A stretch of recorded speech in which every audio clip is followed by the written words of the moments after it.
NABIC is an ecosystem that can prevent and predict disasters. We build decentralized system where patients truly own and control their medical data.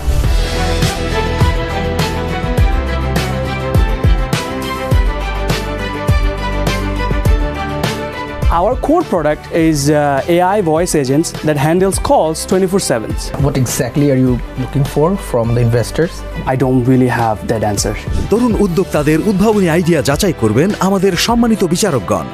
যারা ঠিকমতো mobile use করতে পারছে না তারা তাদেরকে response করবে, আবার একটা প্রবলেম সলভের জন্য ভোটিং করবে। Is that practical? BioLeather is a leather-like alternative made purely out of fruit peel fibers. Is there any such app available in Bangladesh? These apps are not exist in real world. Wahidul Islam শুভ্রর পরিচালনায় city bank presents EO global entrepreneurs award GSEA semifinal round. অনুষ্ঠানটি দেখতে চোখ রাখুন 26 জানুয়ারি রাত 10টায় digital platform বঙ্গ এবং 21 টিভিতে।